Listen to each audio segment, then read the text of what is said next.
Bom, esse é um dos temas mais polêmicos, delicados e difíceis da Escritura. Se o cristão deve consumir bebida alcoólica ou não, mesmo que seja com moderação, em pequenas quantidades. Bom, primeiro devemos ir para as Escrituras e ver o que elas dizem a esse respeito. Fica claro que a embriaguez é terminantemente proibida, tanto no Antigo quanto no Novo Testamento. Você vê vários textos de Provérbios categorizando como pecado a embriaguez. Provérbios, por exemplo, 23:31 diz: não olhes para o vinho quando este se mostra vermelho. Diz também: ai daqueles que se demoram no vinho, que se demoram muito tempo no vinho. No Novo Testamento nós temos Gálatas capítulo 5, dizendo que a embriaguez é uma obra da carne, é pecado. Romanos 13:13 e o versículo clássico de Efésios 5:18 dizendo: não embriagueis com vinho que há dissolução, né? Porque o embriagar vai levar a dissolução, à devassidão. Então, nesse sentido, é proibido a embriaguez, ela não cabe ao cristão embotar os seus sentimentos e assim perder seus reflexos, sua razão, protagonizando cenas escandalosas e atos pecaminosos. Mas um outro dilema que surge é que há muitos cristãos entre nós, principalmente os aqui da igreja brasileira, que veem uma dificuldade em ingerir álcool mesmo em pequenas quantidades. Nós temos uma classe que consome com moderação e outra que não consome de maneira nenhuma. Mas o que a Bíblia diz quanto a apenas o consumo moderado? Nós olhamos para o Antigo Testamento e vemos que na cultura judaica o consumo do vinho, o consumo da bebida alcoólica era normal, era comum. Nós vamos também para o Novo Testamento e nós vemos também que o vinho era utilizado em muitas ocasiões e até em rituais religiosos. E temos vários textos no Antigo Testamento mostrando o consumo do vinho e também no Novo Testamento. Então parece que a Bíblia não é um livro abstêmio, ela não proíbe o consumo de bebidas alcoólicas com moderação, apenas a embriaguez. Mas isso vale para os nossos tempos, para os nossos dias.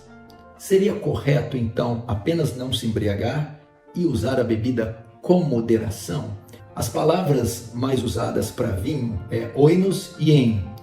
Tanto alguns léxicos quanto dicionários hebraicos traduzem essas palavras como bebida misturada, vinho misturado, mostrando assim que essas bebidas das épocas antigas tinham baixíssimo teor alcoólico, entre 2% e 4%, porque a maioria dos vinhos consumidos eram fervidos primeiro, ou alguns vinhos eram misturados com água. Então o vinho fervido, obviamente, evaporava grande parte do álcool, deixando ele com teor alcoólico muito baixo. E o vinho misturado com água, a mesma coisa, ele era diluído, fazendo com que o teor alcoólico diminuísse bastante. De modo que alguém, para se embriagar, ele teria que tomar grandes quantidades. Sim, havia embriaguez, a bebida era alcoólica de fato, tanto no Antigo quanto no Novo Testamento. Mas o teor alcoólico era muito baixo. Por isso que o ai vai para aquele que se demorava muito tempo no vinho.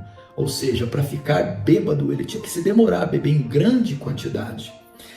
Isso, dessa forma, mostrando dessa forma que a bebida que eles consumiam na época de Jesus não é a mesma bebida que nós consumimos. Na época ainda não havia sido criada a bebida destilada. Foi 1.200 anos depois de Cristo que se cria a destilaria, né? Onde as bebidas alcoólicas vão passar por uma mudança drástica. E aquilo que era 2 a 4% do vinho diluído, 2 a 4% teor alcoólico, e nas fermentações, o máximo que podia atingir é 14%, com a bebida destilada nós chegamos a 40% de teor alcoólico, por exemplo, nos uísques, e algumas bebidas chega até 70% de teor alcoólico, mostrando que não é a mesma bebida que nós consumimos. Desse modo, as bebidas alcoólicas consumidas hoje, com esse altíssimo teor, uma pequena quantidade pode fazer com que haja alguma alteração, pode embotar os nossos sentidos e levar à embriaguez. De modo que parece que um copo ou 2 de cerveja já é suficiente para você ser pego no bafômetro. Então, a relação com bebidas que têm um altíssimo teor alcoólico dessa forma nos dias de hoje se torna perigosa, porque qual é o limite de cada um entre o apreciar com moderação e a embriaguez, visto que se tratam de bebidas riquíssimas em álcool. Então você começa a ter uma relação muito arriscada com esse tipo de bebidas. Ficou claro que a Bíblia não proíbe a ingestão de bebida alcoólica, apenas a embriaguez, mas eu gostaria de colocar alguns pontos e dar um conselho defendendo a abstenção total de bebida alcoólica. É apenas um conselho que eu quero dar e mostrar as razões por que eu acho que o cristão não deveria se envolver com a bebida alcoólica em nenhuma medida. Esse é o primeiro ponto que eu gostaria de considerar. É que nós, na nossa nação, vivemos em um contexto de uma igreja majoritariamente abstêmia, que vê a relação com a bebida alcoólica algo pecaminoso. E Paulo vai dizer para que eu respeite a consciência do irmão mais fraco. E se eu fizer qualquer coisa que escandalize a consciência do meu irmão, eu estou pecando e levando ele ao pecado. Paulo fala isso no contexto de comer carne sacrificada a ídolo. Ele diz que por causa do meu irmão, nunca mais eu comerei carne. Então, nesse sentido, a ingestão de bebida alcoólica por parte de alguns irmãos pode levar esses irmãos a escandalizarem. E nesse sentido, seria melhor então se abster do que levar a mente, a consciência do irmão a se escandalizar. Outro ponto que eu quero colocar aqui é o pecado de associação. Nós vivemos em uma cultura, isso praticamente mundial, mas principalmente brasileira, em que a bebida está relacionada a coisas ruins, a devassidão, a traição e adultério, a acidentes automobilísticos, a brigas e crimes como de homicídio. As indústrias brasileiras, por exemplo, sempre associam as propagandas de bebida alcoólica com sensualidade, nudez, com pornografia, com tudo que é devasso. Então a bebida está associada a isso. Eu, por exemplo, vim da Itália recentemente e lá a bebida, culturalmente, ela está associada a outra coisa. Você vai em qualquer casa de família, em um almoço, você vai ter a salada, a carne, as massas e uma taça de vinho, que é como se fizesse parte da dieta, é consumida ali como um alimento. No Brasil não é assim. Ninguém consome bebida como parte da dieta. É nos botecos, é nos happy hours. É a bebida sempre ligada a toda essa devassidão. Portanto, isso faz com que o cristão não deva se associar com um tipo de elemento ligado a toda sorte de devassidão. Quarto ponto. Hoje essas indústrias e essas vinícolas, por exemplo, produzem sucos de uvas naturais de altíssima qualidade, que tem todos os benefícios, o sabor, os nutrientes, tudo aquilo que pode nos favorecer tanto no sabor, no prazer, quanto na saúde.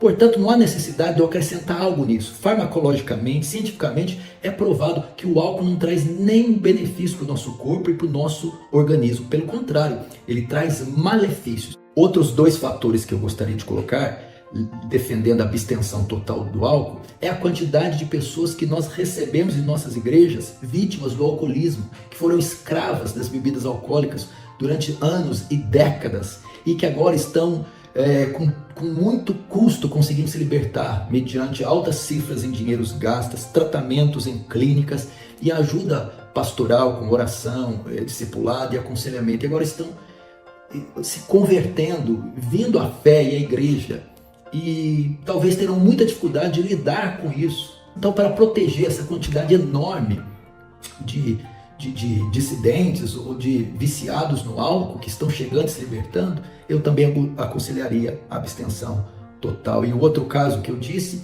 é dessa quantidade também de irmãos que estão vindo de outras denominações, vindo de outras culturas, contextos pentecostais ou neopentecostais, que dentro dessas denominações nunca ingeriram bebida alcoólica e agora talvez não saibam lidar com essa liberdade. Muitos de fato não sabem lidar e acabam fazendo o uso inadequado da bebida alcoólica, acabam ultrapassando a sua liberdade, a sua permissão para ingestão moderada. Nesse sentido, eu queria aconselhar os irmãos. Novamente, é um conselho meu que eu dou a você. Eu respeito os irmãos, os pastores amigos meus, que têm uma posição diferente, têm respaldo bíblico para isso. São exemplos na sociedade, são exemplos de homens, pastores e pregadores, mas eu prefiro dar esse conselho, levando em conta o nosso contexto cultural e os tempos difíceis, urgentes, os quais nós vivemos. Deus nos chama para a lucidez, para a sobriedade. e para não vivermos em teias perigosas de tentação. Por fim, que isso fique a encargo da consciência de cada um, levando em conta tudo que foi falado, levando em conta os registros tanto do Antigo quanto do Novo Testamento e levando em conta o bom senso. Eu não preciso de um versículo específico proibindo uma prática necessariamente para que eu entenda ela como proibida. Eu levo em conta também o bom senso, eu levo em conta as mudanças culturais, sociais, industriais. Tudo isso deve ser considerado para se proibir alguma coisa. Então, levando em conta toda essa evolução histórica, social, cultural, industrial, eu entendo que hoje na nossa cultura, a cultura brasileira, seria melhor se os cristãos se abstivessem, ficassem longe de qualquer tipo e qualquer quantidade de bebida alcoólica. Esse é meu conselho, faça bom uso dele. Deus abençoe, um grande abraço.